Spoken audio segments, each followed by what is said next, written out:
favorite reoccurring characters that I feel is sometimes, is appreciated, but could have been feel like a little bit more appreciated, I feel, in my opinion, is definitely Mickey Abbott, Kramer's friend, who gets introduced in this episode for his first of a handful of appearances he had throughout the series.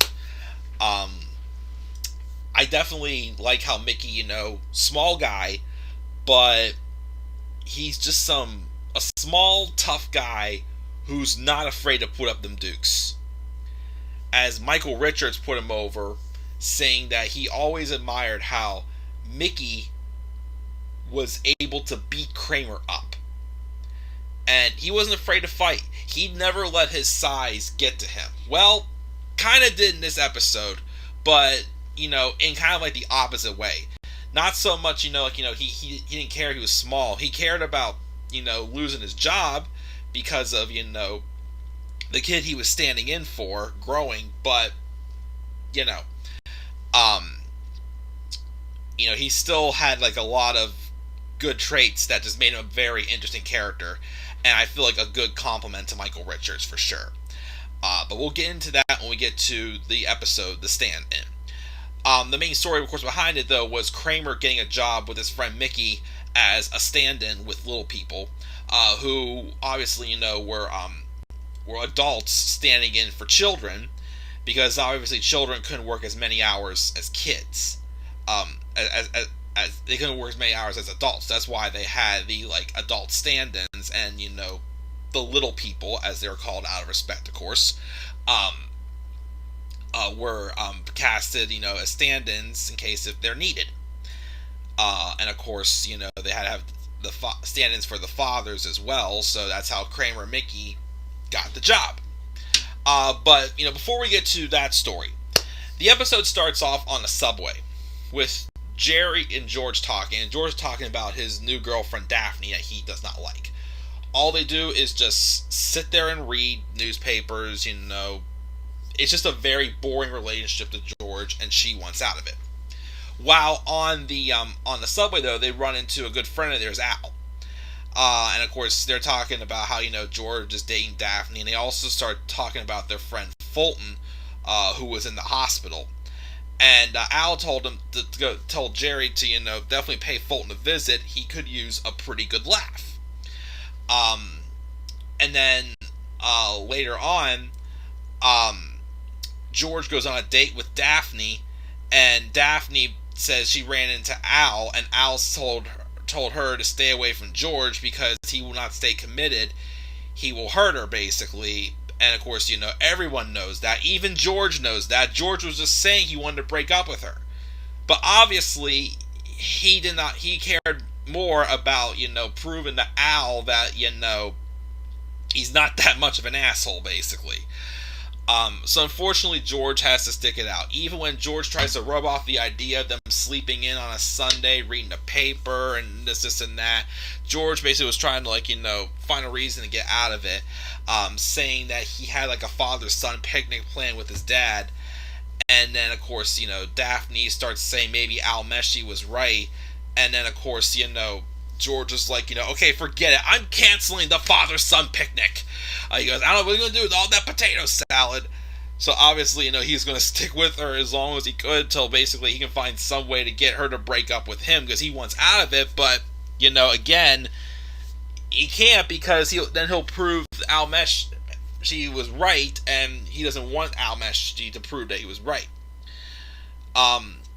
So meanwhile, of course, Jerry goes to the hospital to see Fulton. He's trying to cheer Fulton up, but none of his material is working. He even told some story about their friend.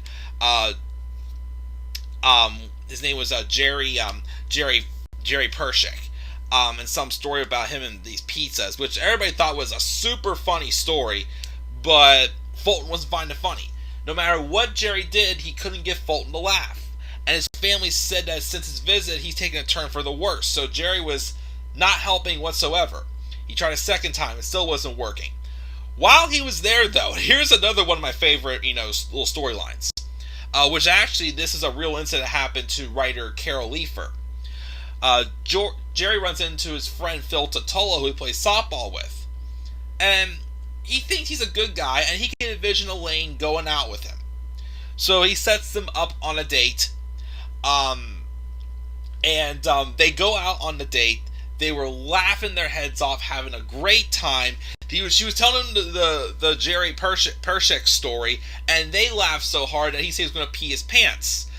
My thing was how is he going to pee his pants if what happens at this at the end of their date? Which obviously it seemed they were hitting off good. They were about to kiss goodnight. All of a sudden, Elaine was like had this look of horror on her face. She looked down and saw something. So of course, the next day, Jerry's on the phone with someone in Fulton's family trying to convince him to, have give him one last shot to try to make Fulton happy. He knows what he can do this time. Elaine comes in. This is another one of my favorite scenes that always stands out to me. She's just like all calm and serious, like, hello? Well, how was it? How was what? The date. Oh, the date. The date. Well, how was it? Interesting. As in how? Let's see. How can I put this? Well, just put it. And then Elaine, with her glasses on, I don't know how she stayed this serious. She just goes, he took it out. He took what out? She takes off the glasses. He took it out. He took what out? It? He took it out? Yes, sirree, Bob. Well, he had been involved in some big, vicious makeout? No. You mean it was just there? Yes. So you were just talking, having a good conversation, yeah, and all of a sudden, yeah, it, out. He took it out, it, out. And Elaine is saying as serious as she can be. She's not, like, pissed off and fuming at Jerry for setting up. She's just, like, so serious and sarcastic. And, Jerry's like, well, I can't believe this. I know Phil. We played softball together. How could this be? And Elaine just goes, oh, it be. Got any more friends you want to set me up with? Obviously, it didn't go over good. And this, of course, well, nothing immature, but this is always an inside joke. As whenever we say something about, my family says something about it, I'm like, you didn't take it out, did you, or whatnot? Kramer slides in, and as Elaine's getting up to walk to the kitchen, Kramer says, hey, how was your date with Phil Totola? And as serious can be, Elaine goes, he took it out. And Kramer's like, whoa! He goes, well, maybe, he needed some air. Sometimes it needs to breathe in there. It's inhuman! He took it out. I just love that scene. I get just how serious and sarcastic Elaine was with the glasses. The acting was just, like, I don't know how near them laughed. I don't think in the blooper reel, I don't think there was a blooper reel for that scene. And it was quite stunning, to be honest. But hilarious scene. It just works out so good. But of course, the main story, well, actually, before I get to that, Jerry later goes back for his second shot with Fulton, which I'll explain how the episode, when we wrap up all the stories. But he runs into Phil, and, he's like, I don't know what happened with Elaine. It didn't work out too well. And then he complains that there was a woman breastfeeding her baby in the lobby, and then Jerry's thinking, yeah, you're complaining about that, but yeah, you did what you did, basically. But, that was that. But so before we get to the wrapping up the stories, let's talk about, of course, the main story, which, of course, Larry David was inspired because he knew of the fact that, little people, again, out of respect for them, did, stand-in work. And again, and the reason why was because, they have little people who are adults stand in for children because children can't work as many hours as men can on sets. So Kramer gets a job with his friend Mickey, as a stand-in, as a father, and Mickey stands in as the kid. But Mickey says it's not going good because the kid he stands in for is growing. He mentions, he was 4 foot last week. Now he's shot up to about, I think, like 4'2.5" or something like that. He goes, I can do 4'2". 4'3" is a stretch. After that, I'm out of my ass, and whatever he said it was. And then Kramer is telling him stuff like, I told him you should have offered him some cigarettes. He goes, I offered him cigarettes, but his mother's always around. And then he says, what about lips? And Mickey's like, out of the question. And then, of course, like I said, obviously, out of respect, not to insult them, they were calling them, of course, little people. But, of course, George slips up. Now, I feel like, with the fitting character of Mickey, who's basically this small guy, but he's, again, like I said before, what I like about Mickey is that he's like some small, tough guy who, doesn't let people push him around. He's not afraid to fight. He's not afraid to put him up with the guys bigger than him. He's not afraid to stand up. But George says, can't you just switch with another midget? And then Mickey's like, and everybody's like, ooh. And then Mickey turns around and gets in George's face and goes, it's little people. You got that? And it's like, yeah, easy, Mickey, easy. So then, when they were leaving, Kramer is telling him they're going to get him lifts for his shoes. So meanwhile, they go down to the set, and they have, they show the scene where, the boy and the father are talking on All My Children, and then they have Kramer and Mickey rehearse, even though they were so unenthusiastic about it. But they do a break, and there was this other girl there named Tammy, who basically asks Mickey for like a dinner date. And of course, Mickey, who, as we'll see in the episodes he does appear in the future, Mickey's kind of a ladies' man. He's got his way with women. Like I said, Mickey, small guy, but he's got some guts. He's a pretty, firm man, I gotta say.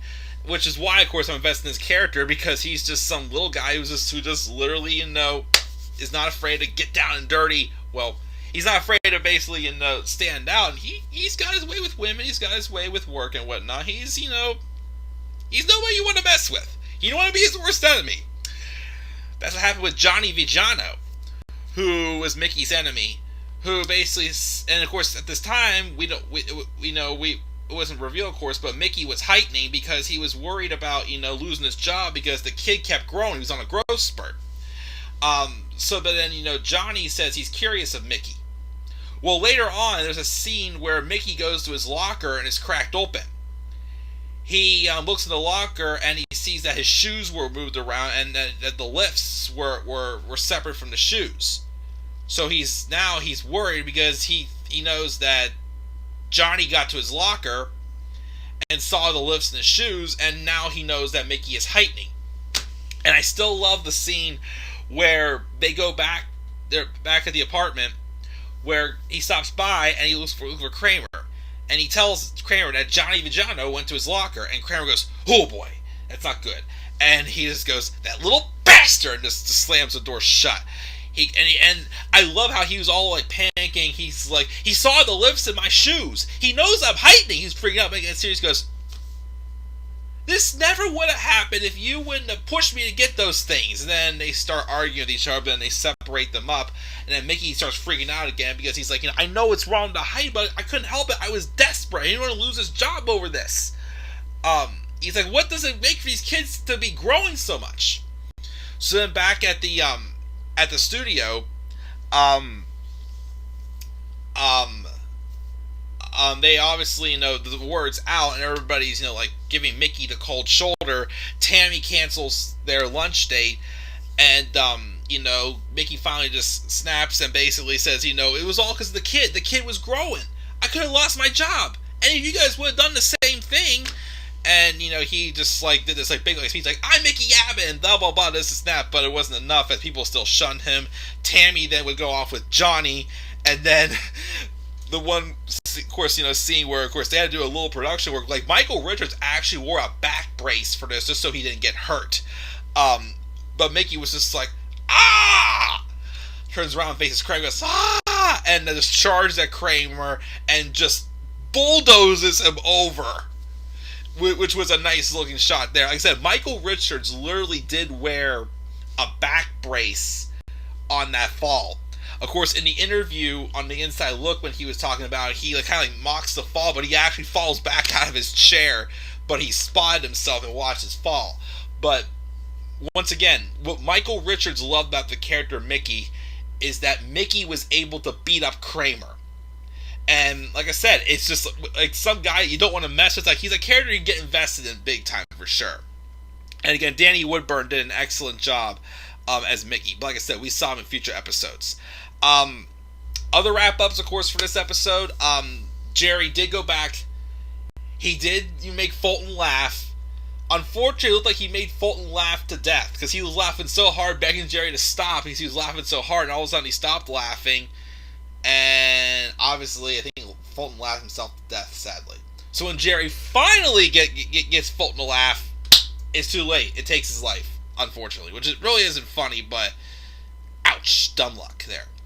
But then in the last scene, Daphne and George are having a meal, like lunch or something at Monk's, and she's praising George, saying how she's never been with a guy who was so committed to commit. It's so rare, which is what makes this more difficult. And George, like, in a happy way, is like, difficult? And then she was like, the other day after work, her and some friends went to the bar for some drinks, and there was a crazy mishap, and she ended up meeting someone as a result. George pretended to be disappointed, like, oh no, please don't! Even though in the meantime inside, he's like, yes, I'm getting rid of her. And then she apologizes. He says, well, I'm afraid it's someone that George knows. Jerry Pershek, which they every time they, and of course she starts getting to the same pizza story that, you know, Jerry tried telling Fulton that didn't make him laugh, that Elaine told Phil that made Phil, like, you know, laugh so hard he felt he was going to pee his pants even though it was taken out at the time. But now, of course, comes right back to Jerry Pershek, who they call Pachyderm, is the guy that Daphne basically met and seemed is dumping George because obviously she's pretty much cheated on him. Man, of course. But that's the stand-in. Another funny episode. I mean, it always stands out to me because of the, no pun intended, stand-in stands out. But it always stands out to me because of the whole he took it out storyline. But again, gotta give credit to Mickey. Again, I just still enjoy, you know, the small guy, but yet he can definitely take out the big men. He is not afraid to fight. He's just a little, you know, feisty son of a gun. I definitely look forward to talking about him in more episodes. Again, Danny Woodburn did an excellent job with him. Again, he's definitely in the future episodes. Of course, one favorite, he's up in the next season, is The Race. There was another episode, I remember, wherever Kramer and Mickey were fighting over two women as to who gets which woman and whatnot. But yeah, it's not the last time we're going to see Mickey Abbott. Him and Kramer are going to put him up again, of course, as usual. Any trivia besides the fact that this is that and that wore the back brace? And again, the whole he took it out story was actually from a real life experience that happened to one of the writers, Carol Leifer, after a date she had with a guy. So just some facts there. So we got one more disc remaining for season 5. I know there's some pretty good episodes on the last disc, including the Hamptons episode. Oh, that's another one. Again, there's definitely some of my top favorites I'm going to mention for sure, but definitely the Hamptons, solely because of the backstories with Peter Millman in that episode. Were just so hilarious, but I can't wait to talk about that. But that's still a couple episodes away. We have a couple other crazy little things happen, like Jerry and his girlfriend get caught making out during Schindler's List in the theater. We meet the Close Talker. And of course, we're going to be wrapping up the season 5 with The Opposite, which is obviously the only episode where things worked out for George. But that's going to be next time, guys. We still got a few. I think we have like 6 or 7 episodes left of season 5. I look forward to talking about those for sure next. So, guys, What are your thoughts on the stand-in episode? Were you also a fan of Mickey Abbott as well? Let me know down in the comment section below. Be sure as always to slap a like on the video and subscribe for more content to my channel. Follow me on Twitter as well at DemandAirboy93. Till then, guys, I'm checking out. I'll see you guys all later. Have a good night. Good night. Be safe. Peace out, everybody.